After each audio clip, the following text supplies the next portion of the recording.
Well, welcome everyone. Thank you so much for being here with us for another episode of GPS for Your Business. Today we're going to be talking about client satisfaction.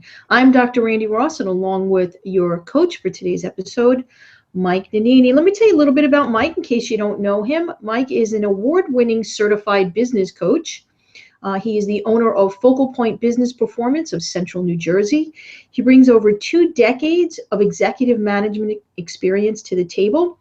He also brings a clear, very easy to understand approach that's founded in Focal Point's proven systems.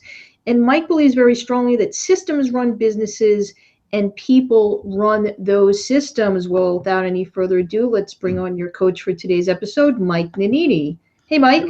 Hi, Randy. Hi, everyone. Thanks for the intro, Randy. And I'd like to thank everyone for taking some time out of their busy day to watch this episode.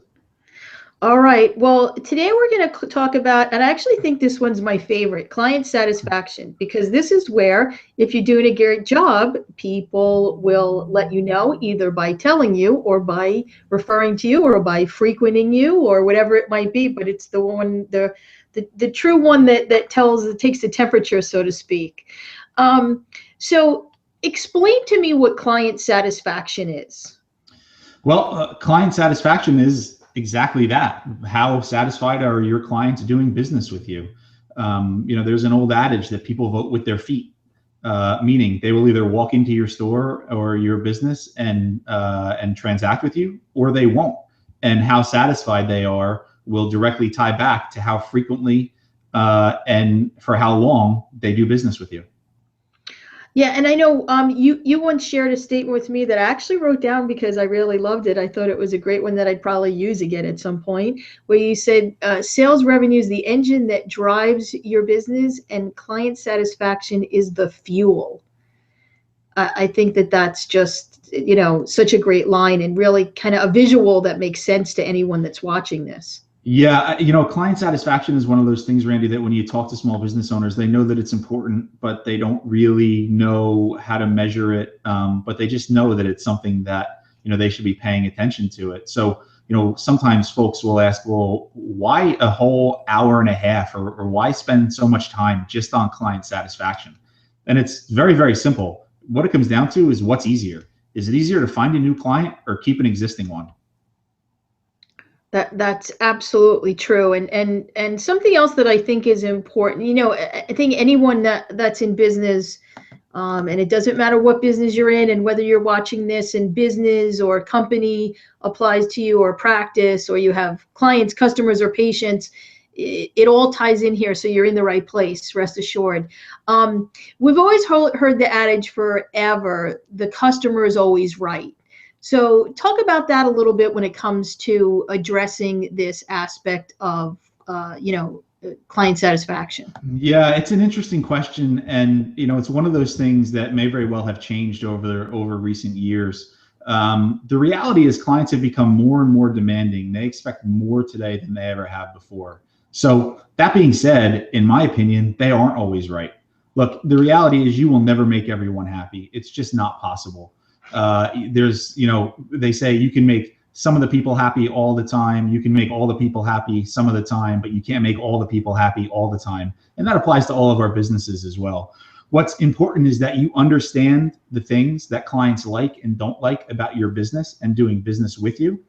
Keep doing the things that they like, know what they don't. And once you know, you can then figure out, hey, is this something that I want to change? Or any of these things that I want to change? Some of them may be easy to fix. Others you may decide, I don't want to do that because they're not aligned with my values, or maybe they're cost prohibitive. But what's really important is you know enough to make educated decisions about what your clients, patients, and customers are going through when they deal with your business, and deciding what you want to change or not change, and understanding what the potential risks are that go along with doing that. That's really the key to client satisfaction, and is a little bit of a different take on the "our customer's always right" concept, because I heard that actually in a store 2 days ago. Somebody said, "Oh, the customer's always right." Well, yeah, not really. And what's a good way, or I guess maybe a better way to ask this question is there a certain amount of people's experiences that we want to be evaluating that really gives us enough information to determine, again, like you said, what's something that I can change that's easy for me to work on, and maybe this isn't because it would cost too much for me to do that and it really wouldn't make any sense. Like how do we determine how many people give up? And I'm not talking about the blatant things like, your staff was rude to me. I'm talking Right. about, some of the other not as obvious things that we're going to be looking at. How many people do you think it really takes for us to, be a part of this evaluation to really get some good information and data? It depends. It depends on the volume that's going through your business. I don't want to say it's 20, it's 50, but you should get a good enough sample size, if you will, to where you feel comfortable that you're starting to identify some common things that are coming out, right? And really what's important is if you're not doing anything to measure client satisfaction today, start somewhere. Start to ask the people that come in and do business with you all the time. You'll see a lot of times in restaurants, they'll have survey cards that you can fill out and leave with the waiter or the waitress. More and more places that you do business with now ask for your email address and they'll send you a survey. Virtually all online retailers do that. So start somewhere, and helping. I can help you figure out where the right place is to start, what the best way is to gather that data. Client satisfaction surveys are an interesting animal, and they're like any survey. You can create them so that you get good responses, or you can create them so that you get honest responses. I would encourage you to get honest responses, because otherwise you're just fooling yourself, and it's just a complete waste of time to do it that way. But start somewhere. Have an institutionalized way that you can understand what people like about your business and what they don't, and then go from there. A lot of business owners tell me they know whether or not someone is satisfied because the clients tell them. Well, that may be true to some extent, but to me, that's a very dangerous way to measure client satisfaction. A recent study showed that for every person that told you that they were unsatisfied, there's another 24. That's 24 more people that aren't saying anything.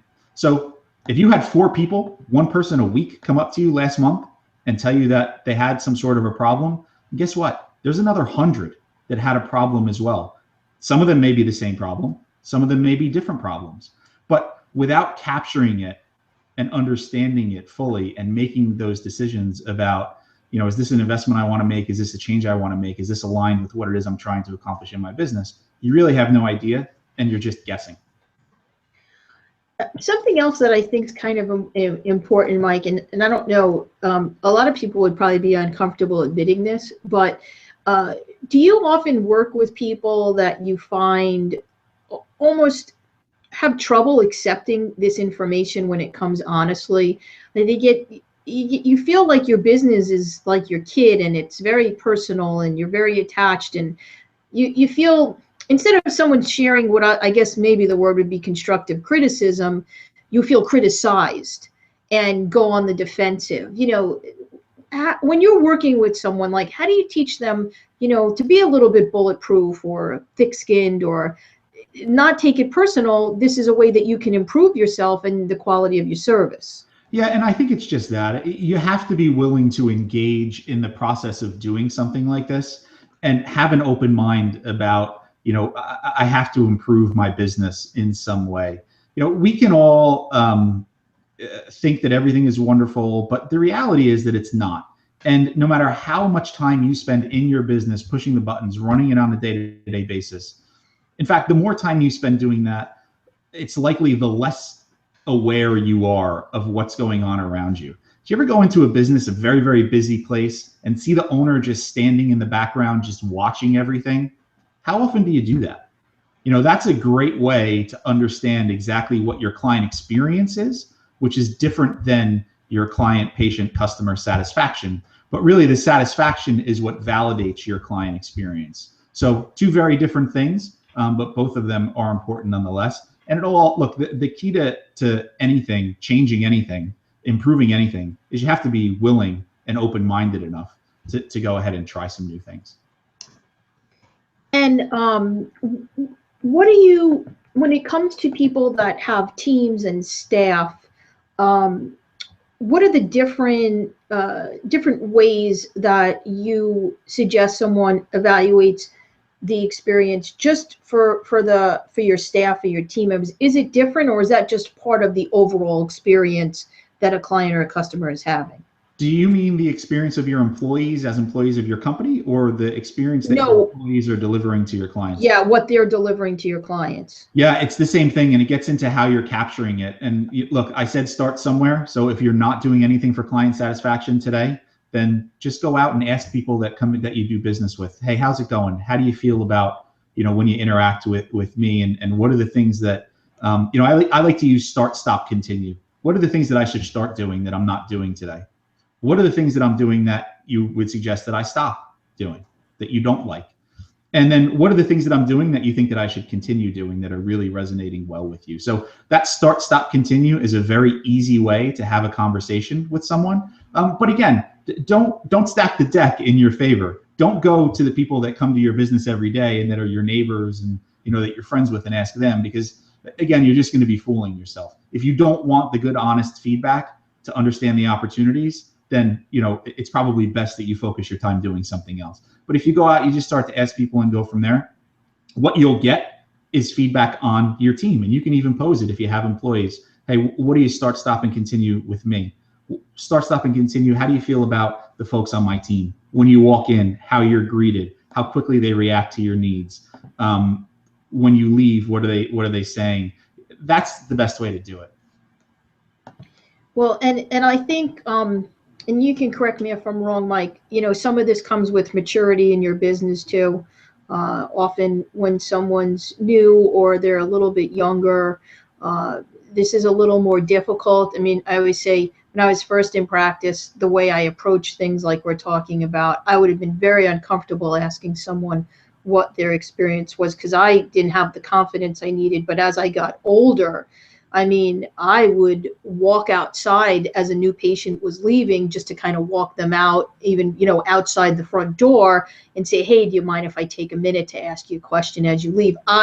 It might have been construed as a little bit confrontational. I did it very nicely, but I can tell you, I got a lot of amazing feedback. Some people might feel a little uncomfortable with you right there with them.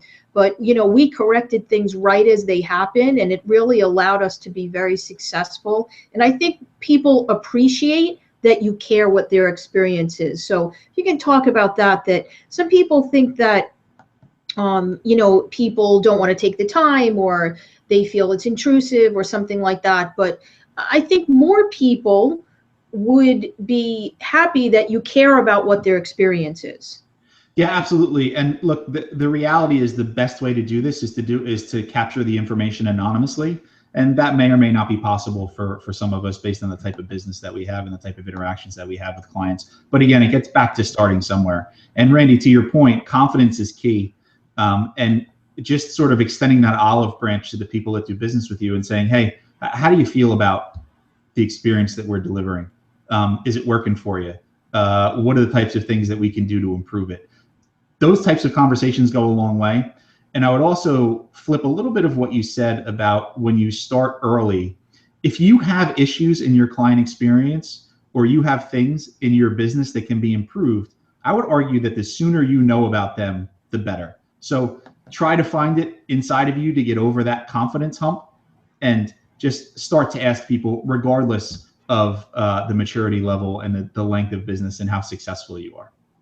Oh, I wasn't saying that people shouldn't do it. I was just saying, Right. I think they probably find it really difficult until you reach a certain maturity level. Yep, agreed. All right. Well, Mike, we have up here on the screen for those of you that are with us, just some bullet points. You can tell me if I left off anything important, or if you have any closing thoughts as we talk about what I think is one of the most important things, when it comes to any business that you're in, are the people that you serve happy? Yep, absolutely. Again, it's so important. And it gets back to the question that we asked at the beginning. What's easier, find a new client or keep an existing one? Oh, yeah. The best way to keep your existing clients is to keep them satisfied. We used to say in healthcare something similar. It's easier and cheaper to stay well than to get well. Same thing applies here. Yep. So we also want to let you know that Mike is offering an assessment of your business for you. If you, depending upon where you're viewing this, you can click on the screen or below your screen, and you'll be driven to a page that says click here to get started. And there's a very short assessment, take you anywhere from 3 to 5 minutes, but I can tell you the information that you provide will give Mike an opportunity to really give you a great insight into your business and where you can make improvements so that you can grow. I want to thank you so much for being here with us. Make sure if there's any other episodes that you've missed, that you go ahead and go back and review those. Again, this is kind of like a puzzle. There's a lot of pieces that go together to make a complete process. So make sure that you take advantage of that as well. Well, you have just watched another episode of GPS for Your Business. Client satisfaction was what we were talking about today. I'm Dr. Randi Ross, and along with your coach for today's episode, Mike Nannini, we'll see you on the next episode.